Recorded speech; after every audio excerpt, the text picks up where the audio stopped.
আসসালামু আলাইকুম রহমতুল্লাহি ওয়া বারাকাতুহু।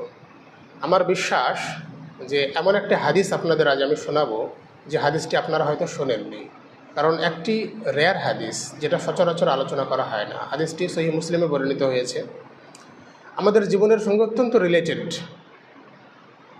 এই এই এই বিষয়ের মধ্য দিয়ে আমরা প্রতিদিন যাচ্ছি। হাদিসটি হচ্ছে সহিহ মুসলিমে বর্ণিত হয়েছে, খরাজা রসুল্লাহি সাল্লাল্লাহু আলাইহি ওয়াসাল্লাম যাতা ইয়াউমিন আও লাইলাতিন মিনাল বাইতি। একদিন আল্লাহ রসুল সাল্লাল্লাহু আলাইহি ওয়াসাল্লাম বাড়ি থেকে দিনে অথবা রাত্রে বের হলেন। হাদিসে যদিও দিনে অথবা রাত্রের কথা এসেছে, দুঃখিত, কিন্তু তারপরেও আমরা ব্যাখ্যা বিশ্লেষণ থেকে আমাদের মনে হয় যে সেটা দিনের বেলা ছিল, প্রখর রৌদ্রের সময়, দুপুরের খাওয়া দাওয়া করার সময়ের একটা মুহূর্ত। তো আল্লাহ রসুল বেরিয়ে দেখলেন বাড়ি থেকে যে আবু বকর এবং উমর রাদিয়াল্লাহু তাআলা আনহুমা উভয়েই রাস্তায় বসে আছেন ছায়াতে। তো আল্লাহ রসুল বললেন যে কী ব্যাপার গো, এই অসময়ে তোমাদেরকে কোন জিনিস বাড়ি থেকে বের করে নিয়ে এসেছে? ওনারা জবাব দিলেন, আলজু ইয়া রাসূলুল্লাহ, ইয়া আল্লাহর রাসূল, খিদের কারণে, ক্ষুধার তাড়নায় বাড়িতে বসে থাকতে পারলাম না, বাড়ি থেকে চলে আসলাম। তো সময়টা হচ্ছে ওই সময় যখন আল্লাহ রসুল সাল্লাল্লাহু আলাইহি ওয়াসাল্লাম মক্কা থেকে কুরাইশদের অত্যাচারে ঈমান বাঁচানোর তাগিদে সাহাবীদের নিয়ে মদিনায় হিজরত করেছিলেন। জমি জমা, স্থাবর অস্থাবর যাবতীয় সম্পত্তি সব কিছু ফেলে নিঃস্ব অবস্থায় খালি হাতে মক্কা থেকে মদিনায় হিজরত করতে হয়েছিল। স্বাভাবিকভাবেই আর্থিক অনটন ছিল। আর যদিও আনসারগণ, মদিনার আনসারগণ অত্যন্ত ভালো মানুষ এবং তিনারা জান দিয়ে প্রাণ দিয়ে সাহায্য সহযোগিতা করতেন আল্লাহ রসুলকে এবং অন্যান্য সাহাবীদেরকে, মুহাজিরদেরকে, তারপরেও হয়তো ইন্ডিভিজুয়ালি প্রত্যেকের বাড়ি গিয়ে গিয়ে প্রতিদিন খবর নেওয়া সম্ভব হতো না। তো তেমনই একটা দিনের ঘটনা, যেদিন হয়তো ওইভাবে খবর নিতে পারেননি, যে কোনো কারণে খাবারের স্কারসিটিও হতে পারে, ঘাটতিও হতে পারে। তো আল্লাহ রসুল সাল্লাল্লাহু আলাইহি ওয়াসাল্লাম এই অবস্থায় উভয় সাহাবীকে নিয়ে বললেন যে চলো তাহলে আমরা খাবারের ব্যবস্থা করি, অমুক সাহাবীর বাড়ি যাব, চলো। তো চললেন এক সাহাবী, আনসার সাহাবীর বাড়ি। সেই বাড়ির দরজার কাছে গিয়ে যখন দাঁড়ালেন, বাড়ির ভেতর থেকে উক্ত সাহাবীর নেককার স্ত্রী দেখতে পেলেন আল্লাহ রসুলকে এবং চিনতে পারলেন। তিনি অত্যন্ত খুশি হয়ে আল্লাহ রসুল সাল্লাল্লাহু আলাইহি ওয়াসাল্লামকে ডাক দিয়ে বললেন যে ইয়া রাসূলুল্লাহ, আপনি আমাদের বাড়িতে এসেছেন, কি সৌভাগ্য আমাদের, তাড়াতাড়ি ভিতরে এসে বসুন। আল্লাহ রসুল সাল্লাল্লাহু আলাইহি ওয়াসাল্লাম এবং সাহাবী দুজনকে ভিতরে অত্যন্ত সম্মানের সহিত ভিতরে বসালেন বাড়ির ভিতরে। আল্লাহ রসুল বললেন যে তোমার স্বামী কোথায়? আয়না যাও জোকা, আয়না যাও জোকি, তোমার স্বামী কোথায়? উনি পর্দার আড়াল থেকে বললেন যে ইয়া রাসূলুল্লাহ, আমার স্বামী মিষ্টি পানি আনার জন্য বাইরে গেছেন। তাহলে বোঝা গেল সেই সময় কি ধনী কি দরিদ্র, সকলেরই পানির ব্যবস্থা বাইরে থেকে করতে হতো, বাড়িতে কোনো পানির ব্যবস্থা ছিল না। আমাদের যেমন প্রত্যেকের এখন বাড়িতে বাড়িতে টিউবওয়েল, সাবমার্সিবল, আরও অন্যান্য আধুনিক পদ্ধতি, অ্যারিস্টোক্রেটিক লাইফ আমরা লিড করছি বলা যায়। তো সেই যুগে কিন্তু এটা ছিল না। এমনকি আপনারা শুনেছেন যে উসমান রাদিয়াল্লাহু তাআলা আনহু, তিনি অত্যন্ত ধনী মানুষ ছিলেন, অনেকগুলো কূপ ছিল, জলকূপ ছিল তার মধ্যে একটা কূপ তিনি দান করে দিয়েছিলেন। তাহলে কূপ বাইরে ছিল, সে বাইরে থেকেই নিজস্ব কূপ হোক বা অন্যের কূপ হোক, সেখান থেকে পানি বহন করে এনে তারপরে পারিবারিক চাহিদা পূরণ করতে হতো। কত হার্ডশিপ লাইফ লিড করতে হতো তখন।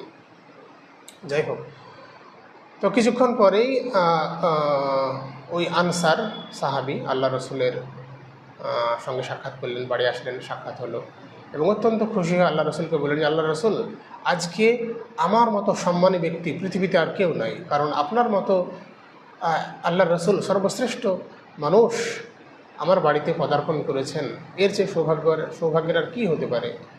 আপনি একটু বসুন, আমি আসছি বলে তিনি খেজুর বাগানে চলে গেলেন। ধনী মানুষ খেজুর বাগান থেকে যাবতীয় প্রকারের খেজুর সংগ্রহ করলেন, ভালো ভালো উন্নত জাতের খেজুরগুলো সংগ্রহ করে আল্লাহ রসুল সাল্লাল্লাহু আলাইহি ওয়াসাল্লাম এবং আবু বকর ওমর রাদিয়াল্লাহু তাআলা আনহুমা উভয়ের সকলের সামনে রাখলেন এবং বললেন যে আপনাদের যা মন চায়, যেটা মন চায় খান। বলে তিনি ছুরি নিয়ে আবার বের হয়ে গেলেন। আল্লাহ রসুল বললেন যে আবার কোথায় যাচ্ছ? তিনি বললেন যে আল্লাহ রসুল আমি একটা ছাগল জবাই করব। তিনি বললেন দেখো, আবার আবেগের বশবর্তী হয়ে দুগ্ধবতী কোনো ছাগল তুমি জবাই করে বসো না। তিনি বললেন যে ঠিক আছে আল্লাহ রসুল, তাহলে আমি সাধারণ ছাগলে জবাই করব। তো ছাগল জবাই করে এবং খেজুর দিয়ে অত্যন্ত সুন্দরভাবে আপ্যায়ন করে খাওয়ালেন। পরিতৃপ্তি সহকারে সকলে খাওয়া দাওয়া করার পর রাসূলুল্লাহ সাল্লাল্লাহু আলাইহি ওয়াসাল্লাম আবু বকর এবং উমর উভয়কে বললেন যে তোমরা তৃপ্তি সহকারে খেয়েছো তো? ওনারা বলেন জি আল্লাহ রাসূল, আমরা তৃপ্তি সহকারে খাওয়া দাওয়া করলাম।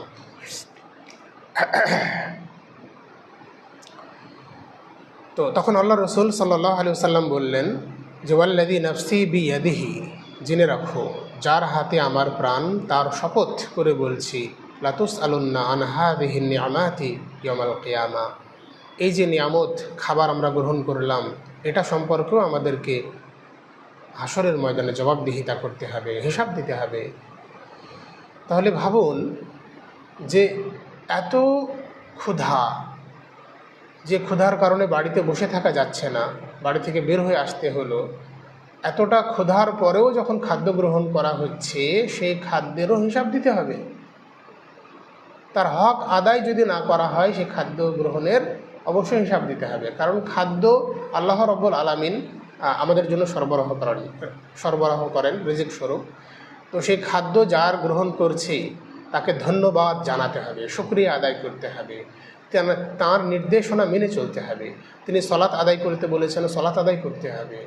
আর খেয়ে যদি আপনি ঘুমিয়ে যান, চলাফেরা করেন, কাজকর্ম সবই করেন, আল্লাহর ইবাদত করেন না, যার খান তার গুণগান আপনি গান না, তাহলে এটা হচ্ছে নিন্দনীয়, গর্হিত কাজ, এবং এর জন্য হিসাব দিতে হবে। আর হিসাব যদি আপনাকে দিতে হয়, কখনো পাশ করতে পারবেন না। আল্লাহ তাআলা যার হিসাব নেবেন সে ফেল করবে, আর যার হিসাব নেবে না সেই একমাত্র পাশ করবেন। তো হিসাবের জন্য ডাকা হবে আপনাকে। আপনি যদি ভালো মানুষ হন, আপনাকে হিসাবের জন্য ডাকা হবে, কিন্তু ডাকার পরে হিসাব আর নেওয়া হবে না। ও তুমি আব্দুর রহমান, ঠিক আছে চলো যাও, তোমার আর কি হিসাব নিব, চলো। এবং কিছু মানুষকে ডেকে পর্দার আড়ালে আল্লাহ তাআলা বলবেন যে তোমরা এই পাপ করেছিলে, তাই না? ওনারা স্বীকার করবেন জি আল্লাহ করেছিলাম। তো ঠিক আছে যাও, মাফ করে দিলাম, চলে যাও। তো হিসাব নেবেন না, যার হিসাব নেবেন তিনি ফেঁসে যাবেন। তো ভালো মানুষ আবার চেষ্টা করতে হবে। আল্লাহ রাব্বুল আলামিনের বিধান মতো আমরা চলি। আমরা 3 বেলা 6 বেলা খাদ্য গ্রহণ করি, অথচ নামাজটুকুন পর্যন্ত আমরা পড়ি না, সত্য কথা বলি না। আল্লাহ তাআলা যাবতীয় নির্দেশ আমাদেরকে দান করেছেন চলাফেরার জন্য, একটাও মানি না আমরা। সুদ, ঘুষ, দুর্নীতি, মিথ্যা, পরনিন্দা, পরচর্চা, হিংসা, বিদ্বেষ, আরও কত কি, আমাদের দোষের কোনো শেষ নাই। তো আমরা আখিরুজ্জামান, শেষ জামানায় বসবাস করি। আল্লাহ তাআলা কোরআন মাজিদের মধ্যে বলেন, ফামান যুহজিহা আনিন নার ওয়া উদখিলাল জান্নাহ ফাকাদ ফাজ, যে ব্যক্তি জাহান্নামের আগুন থেকে নিজেকে বাঁচাতে পারলো এবং জান্নাতে প্রবেশ করতে পারলো, সেই সফল কাম, সেই সফল হলো। তাহলে আমরা সফলতার পিছনে এই যে ছুটছি পৃথিবীতে, মিরাস মরিচিকার পেছনে, যেটা অর্জন করার নয়, তাহলে প্রকৃত সুখ পেতে হলে আপনি সব কিছুই করুন পৃথিবীতে, কিন্তু আল্লাহকে ভুলে নয়, আল্লাহকে সঙ্গে নিয়ে করুন। দেখবেন পৃথিবী আপনাকে অত্যন্ত সুন্দর মনে হবে, একেবারে এত বিউটিফুল মনে হবে পৃথিবীকে আপনার। আপনি খাবেন দাবেন, ভালো ভালো খাওয়া দাওয়া করবেন, আর আল্লাহর জিকির করবেন, আপনি ঘোরাঘুরি করবেন, কত সুন্দর পৃথিবীটাকে জান্নাত বানানো যায় যদি আল্লাহকে আপনি সঙ্গে নিয়ে চলেন। আল্লাহকে সঙ্গে নিয়ে চলবেন, আপনি ভাববেন যে আল্লাহ আমার সঙ্গে আছে, আমি আল্লাহর দলের লোক, তাহলে আর কোনো টেনশন নাই, চিন্তা নাই। এইভাবে চলাফেরা করে দেখুন, আপনি শুরু করুন, আজকেই শুরু করুন, দেখুন কত শান্তি প্রশান্তি আপনার লাগে। ভালো ভালো খাওয়া দাওয়া করুন, পরিবারের সঙ্গে মেল মহব্বত, ভালোবাসা। আপনি যত সুখে থাকবেন, নিজেকে সুখে থাকার যে পন্থাগুলো আল্লাহ তাআলা বলে দিয়েছেন, মনে রাখবেন যে যাবতীয় বিধান আল্লাহ তাআলা আমাদের জন্য বানিয়েছেন, সবগুলো কিন্তু আমাদের উপকারের জন্য, একটাও কষ্ট দেওয়ার জন্য নয়। আপনি সালাত, সিয়াম যা কিছু করবেন প্রত্যেকটার জন্য ইন্ডিভিজুয়ালি যদি আমি আলোচনা করি, প্রত্যেকটা বিষয় ধরে ধরে, তাহলে এমন কোনো বিষয় আপনি আমাকে দেখাতে পারবেন না যেটার সায়েন্টিফিক কোনো উপকারিতা বডির জন্য, শরীরের জন্য, মনের জন্য নাই, এটা দেখাতে পারবেন না। প্রত্যেকটা বিধান, each and every rules and regulation যা ইসলামে আছে, প্রত্যেকটা মানব জাতির জন্য কল্যাণের, এবং এই কল্যাণ আপনি পৃথিবীতে পাবেন এবং পরকালেও পাবেন। তো আল্লাহ তাআলা আপনাকে পৃথিবীতেও ভালো রাখতে চাই, আখিরাতেও ভালো রাখতে চাই। ওই জন্য আল্লাহ তাআলা আপনাকে দোয়া শিখিয়ে দিয়েছেন, রব্বানা আতিনা ফিদ দুনিয়া হাসানা ওয়া ফিল আখিরাতি হাসানা ওয়া কিনা আযাবান নার। আল্লাহ আমাকে পৃথিবীতে হাসানা অর্থাৎ কল্যাণ দান করো এবং আখিরাতেও আমাকে কল্যাণ দান করো। এটা কে শিখিয়ে দিয়েছে? আল্লাহ তাআলা শিখিয়ে দিয়েছে। তাহলে আল্লাহ তাআলা আপনাকে পৃথিবীতেও ভালো দেখতে চাই, ভালো রাখতে চাই এবং আখিরাতেও আপনাকে ভালো রাখতে চাই। আপনি শুধুমাত্র শয়তানের পাল্লায় পড়ে, ধোঁকায় পড়ে আপনি ভুল পথে চলে যান। শয়তান সে নিজে অহংকার করে, অহংকারী একজন খারাপ সে সত্তা ব্যক্তি, তো অহংকার করে সে নিজের পায়ে কুড়ুল মেরেছে। এখন বাকিদেরকেও ওই শিয়ালের লেজ কাটা, শিয়ালের গল্প আপনাদের শোনা আছে হয়তো, আমি আরেকবার বলছি। এক শিয়াল ছিল, সে অত্যন্ত চালাক শিয়াল, অতি চালাকের গলায় দড়ি যেটা আমরা বলি। তো পাহাড়ের তলদেশে সে বসেছিল শিয়াল, পাহাড় থেকে একটা পাথর গড়িয়ে তার লেজের উপর পড়ে এবং লেজটা খচ করে কেটে যায় গোড়া থেকে। তো শিয়ালের লেজ কাটা মানে অত্যন্ত লজ্জার বিষয়। মানুষের নাক কাটা, কান কাটা গেলে যেমন লজ্জার বিষয়, শিয়ালের লেজ কাটা গেলে অত্যন্ত লজ্জার বিষয়। তো সে আর মানুষকে মুখ দেখাতে পারে না, সকলে তাকে নিন্দা করে। তো সে ভাবলো যে আমার দলে কিছু লোক আনতে হবে, না হলে এইভাবে চলা যায় না। তো কিছু সরল মনা শিয়ালদের কাছে গিয়ে বলল যে তোমরা এই লেজ নিয়ে কি করো? এই লেজ কেটে একবার দেখো, পাখির মতন একেবারে কি আরাম, উড়ু উড়ু ভাব, সাংঘাতিক আরাম লেজ কাটার পরে, নিজেকে পাখি মনে হয়। আরে লেজ ঝামেলা, জঞ্জাল, এ বয়ে বেড়ানো খুব কষ্টকর, এ কেটে ফেলো, আমি দেখো কেটেছি, কি আরাম। এই বলে কিছু সরল মনা শিয়ালকে তার দলে ভিড়ে নিল, লেজ কাটালো।